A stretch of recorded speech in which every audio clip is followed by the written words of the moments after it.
Assalamualaikum warahmatullahi wabarakatuh. Saya Cikgu Nurul Izariani. Okey, hari ini kita akan belajar bab 1 tajuk biodiversity. Okey, sambungan untuk pengelasan organisma dan hari ini kita akan fokus kepada pengelasan haiwan. Okey, bagi pengelasan organisma terbahagi kepada dua kumpulan utama iaitu haiwan dan juga tumbuhan, dan haiwan dan tumbuhan pula boleh dikelaskan kepada beberapa kumpulan kecil lagi berdasarkan ciri sepunya dan juga ciri yang berbeza. Okey, apa itu ciri sepunya? Ciri sepunya ialah ciri yang sama di antara dua organisma. Okey, dan ciri yang berbeza adalah ciri yang membezakan antara dua organisma. Okey, seperti di dalam gambar yang pertama menunjukkan gambar katak. Okey, gambar yang kedua menunjukkan gambar salamander. Okey, so dari segi ciri sepunya, kedua-duanya adalah daripada kumpulan amfibia. Okey, yang kedua, ciri sepunya bagi katak dan juga salamander adalah berkulit lembap. Okey, dan dari segi ciri yang berbeza, kita boleh lihat dari segi struktur. Okey, dari segi struktur katak, dia tidak mempunyai teruskan dengan pengelasan haiwan.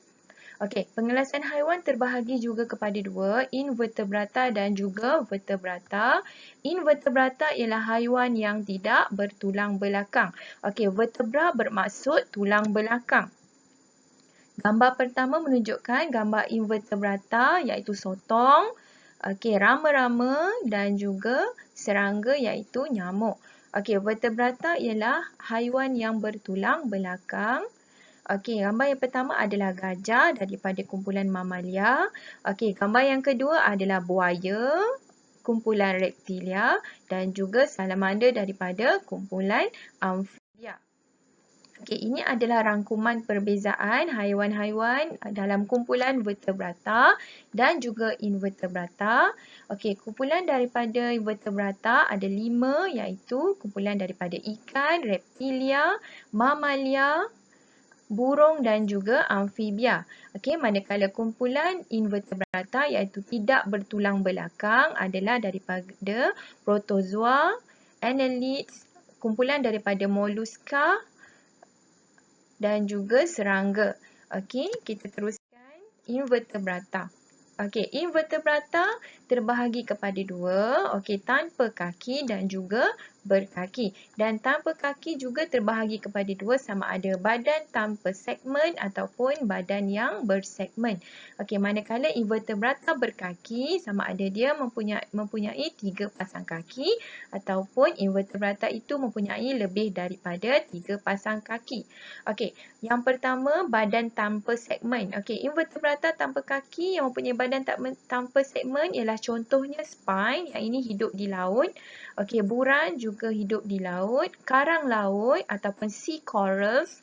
Okey, kita ada planaria daripada kumpulan mikroorganisma. Okey, dan ada juga siput. Okey, ini adalah contoh-contoh invertebrata tanpa kaki dan mempunyai badan yang tiada segmen. Okey, apa itu segmen? Okey, badan bersegmen. Okey, ini menunjukkan setengah badan invertebrata tanpa kaki mempunyai badan bersegmen seperti cacing pita. Okey, cacing pita, ini yang kedua cacing tanah dan juga lintah. Okey, so kalau kita lihat di gambar, segmen menunjukkan ada repetition pada struktur invertebrata itu. Okey, ada pengulangan pada struktur badan cacing pita dan juga cacing tanah. Okey, itu menunjukkan itu adalah invertebrata yang badan bersegmen. Okey, invertebrata yang berkaki pula, yang tidak bertulang belakang dan juga berkaki, ada yang mempunyai badan bersegmen dan ada yang mempunyai kulit keras ataupun rangka luar. Okey, contoh yang mempunyai rangka luar seperti ketam, udang. Okey, mempunyai 3 pasang kaki, invertebrata yang mempunyai 3 pasang kaki, contohnya serangga seperti lipas. Okey, dan juga semut dan juga rama-rama ataupun kupu-kupu. Okey, mempunyai 3 pasang kaki. Yang mempunyai lebih dari 3 pasang kaki, contohnya adalah belangkas. Okey, belangkas dia mempunyai rangka luar dan mempunyai lebih daripada 3 pasang kaki. Okey, yang gambar yang kedua menunjukkan contoh udang. Okey, kalau kita lihat struktur udang, dia ada rangka luar dan juga dia mempunyai badan yang ada segmen juga di bahagian belakang. Okey, kita teruskan ke kumpulan vertebrata. Okey, kumpulan vertebrata terbahagi kepada 5 kumpulan iaitu ikan, amfibia, reptilia, burung dan juga kumpulan dari mamalia. Okey, dalam vertebrata anda perlu diperkenalkan dengan dua istilah iaitu poikiloterma dan juga homoioterma. Okey, apa itu poikiloterma? Poikiloterma ialah organisma yang mempunyai suhu badan yang berubah-ubah mengikut suhu persekitaran. Okey, ada juga dalam buku yang menyatakan poikiloterma ini adalah organisma yang berdarah sejuk.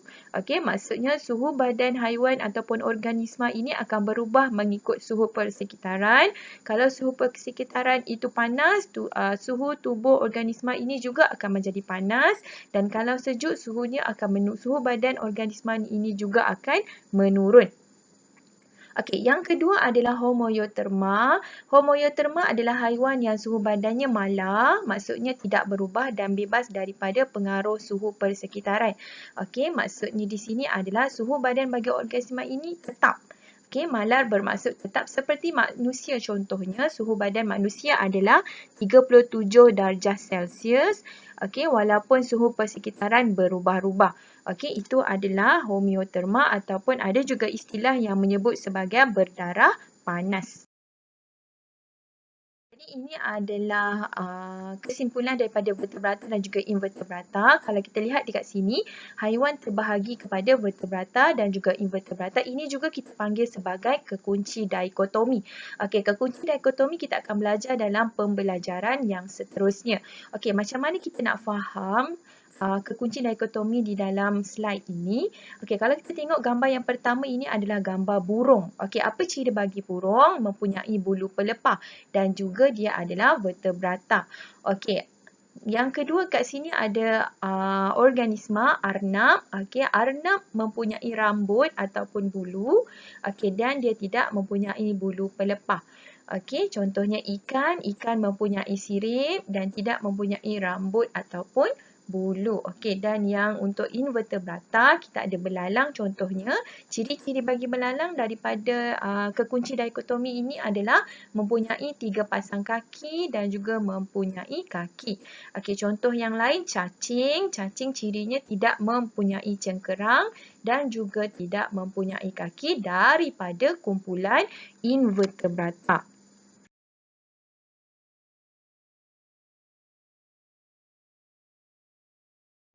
Okey, jadi kita pergi kepada kumpulan ikan. Okey, kumpulan ikan ciri-cirinya adalah poikiloterma, bermaksud suhu badannya berubah-ubah mengikut suhu persekitaran. Okey, ciri bagi ikan badan diliputi oleh sisik keras yang berlendir. Okey, mempunyai sirip dan juga ekor. Jadi kalau kita lihat struktur ikan semuanya mempunyai sirip dan juga mempunyai ekor. Okey, bernafas melalui insang. Okey, bernafas melalui insang, bertelur. Okey, dan melakukan persenyawaan luar. Apa dia persenyawaan luar? Kita dah belajar dalam tingkatan 1. Okey, persenyawaan luar kalau kita lihat kepada gambar yang di bawah ini.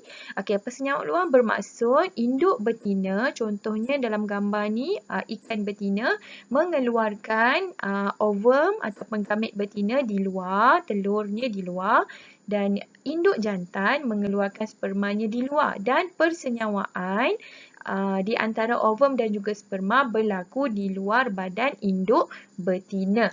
Okey, itu adalah maksud bagi persenyawaan luar.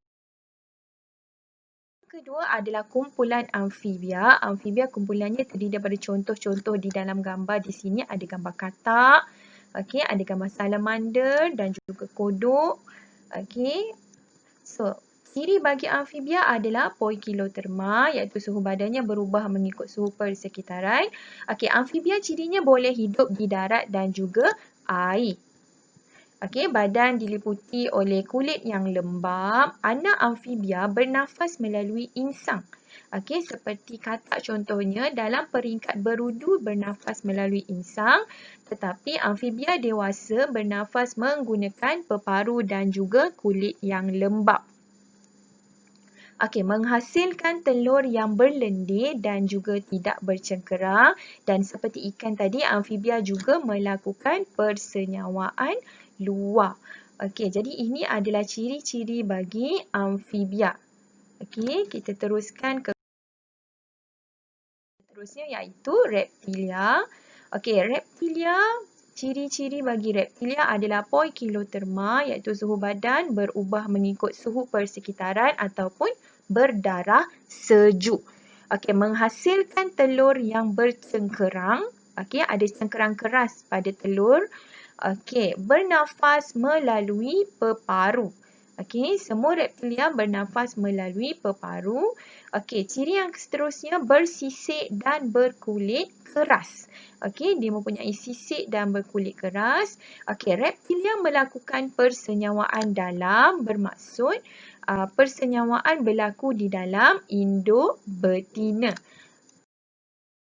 Seterusnya kita pergi ke kumpulan burung. Okey, contoh yang diberi dalam gambar adalah gambar burung puyuh dan juga telur. Kita lihat apa cirinya. Okey, burung cirinya adalah homoeoterma. Jadi homoeoterma ni bermaksud suhu badannya adalah malar dan tidak terpengaruh oleh suhu persekitaran. Okey, yang kedua cirinya badan diliputi oleh bulu pelepah untuk mengekalkan suhu badan. Jadi kalau kita lihat kebanyakan burung ataupun spesies bagi organisma dalam kumpulan burung, dia mempunyai bulu pelepah yang banyak. Kenapa ada bulu pelepah? Untuk mengekalkan suhu badan bagi burung kerana burung adalah spesies homoeoterma. Okey, bernafas melalui peparu, mempunyai sayap atau kepak yang membantu sesetengah burung untuk terbang. Jadi kebanyakan daripada kumpulan burung mempunyai sayap atau kepak dan boleh terbang. Okey, mempunyai sepasang kaki yang bersisik. Jadi kita lihat di gambar, kakinya bersisik. Okey, seterusnya melakukan persenyawaan dalam, bermaksud persenyawaan berlaku di dalam induk betina. Okey, menghasilkan telur yang bercengkerang keras. Okey, bercengkerang keras. Jadi kita lihat dekat gambar ini adalah gambar telur puyuh. Okey, kalau kita pernah pegang telur puyuh, kulit dia ataupun cengkerang dia adalah keras. Okey, cengkerangnya adalah keras, tidak seperti telur daripada kumpulan reptilia.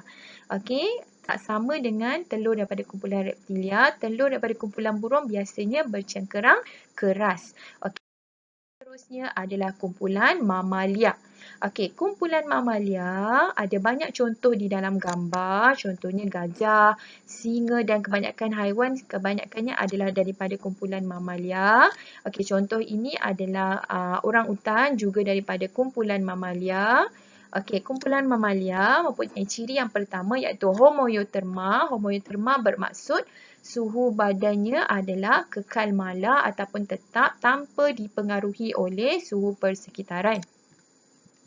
Okey, yang kedua, badan diliputi oleh bulu halus dan juga rambut. Kalau kita lihat dekat gambar, kebanyakan ataupun kesemua kumpulan mamalia ada ciri bulu halus, okey, di badan dan juga mempunyai rambut. Okey, bernafas melalui peparu. Jadi mamalia bernafas melalui peparu. Okey, mamalia juga melakukan persenyawaan dalam seperti yang telah diterangkan tadi. Persenyawaan dalam bermaksud persenyawaan berlaku di dalam induk betina. Okey, melahirkan dan juga menyusukan anak. Okey, kesemua mamalia dia melahirkan dan menyusukan anak, jadi mempunyai kelenjar susu. Okey, kumpulan mamalia cirinya adalah mempunyai kelenjar susu. Ini adalah kesimpulan daripada pengelasan kumpulan vertebrata. Vertebrata tadi adalah kumpulan haiwan yang mempunyai tulang belakang. Jadi ada 5. Okey, jadi cikgu suka ringkaskan ni sebagai rambi. Apa dia rambi? R untuk reptilia, A amfibia, Mamalia M, B adalah burung, I untuk kumpulan ikan. Jadi ini semua adalah kumpulan vertebrata. Okey, ini perbandingannya. Yang berdarah panas ataupun homoeoterma adalah mamalia dan burung, dan yang berdarah sejuk ataupun poikiloterma adalah kumpulan ikan, amfibia dan juga reptilia. Okey, mamalia ciri yang daripada luar adalah badan diliputi rambut dan ataupun bulu kecuali tenggiling. Okey, tenggiling adalah mamalia juga tapi dia tak ada rambut atau bulu di badan. Okey, burung pula ciri dia yang paling utama adalah mempunyai bulu pelepah. Okey, ikan dia ada kulit sisik yang berlendir. Amfibia ada kulit yang lembap dan reptilia kulitnya bersisik kering. Okey, berbeza dengan ikan tadi, ikan sisiknya berlendir tapi reptilia bersisik kering. Okey, semua mamalia dia melahirkan anak kecuali satu-satunya mamalia yang bertelur iaitu platypus. Okey, yang kedua seterusnya burung dia kumpulan burung bertelur, ikan juga bertelur, amfibia dan reptilia juga bertelur. Cuma beza dari segi struktur telur lah. Telur yang bercengkerang keras adalah daripada kumpulan burung. Reptilia pula bertelur dan telurnya bercengkerang, tidak sekeras telur daripada kumpulan burung. Okey, dan ikan dan juga amfibia dia tak ada cengkerang. Telurnya tiada cengkerang. Seterusnya, sambungan mamalia dan juga burung bernafas dengan peparu. Okey, dan reptilia juga bernafas dengan peparu. Okey, bagi kumpulan amfibia, anak bernafas melalui insang tetapi apabila dewasa, dia bernafas dengan peparu dan semasa di darat, dan apabila di dalam air, dewasa bagi amfibia akan bernafas melalui kulit lembap. Okey, manakala ikan bernafas melalui insang. Okey, jadi ini contoh gambar daripada kumpulan burung, ini kumpulan ikan. Okey, so kita dah selesai tajuk pengelasan organisma haiwan. Okey, ini adalah latihan pengukuhan yang perlu disiapkan. Okey, nombor 1, berikan 4 contoh invertebrata yang mempunyai lebih dari 3 pasang kaki. Okey, jadi perlu berikan 4 contoh. Okey, yang kedua, nyatakan maksud homoeoterma dan juga poikiloterma. Yang ketiga, nyatakan 2 kumpulan haiwan vertebrata yang melakukan persenyawaan luar. Yang keempat, berikan 2 perbezaan. Okey, jadi bermaksud berikan ciri yang berbeza antara buaya dan juga gajah. Okey, yang kelima, soalan terakhir, terangkan mengapa badan kumpulan daripada burung diliputi oleh bulu pelepah. Okey, baiklah, ini sahaja untuk tajuk hari ini. Pastikan kerja disiapkan. Okey, terima kasih. Assalamualaikum warahmatullahi wabarakatuh.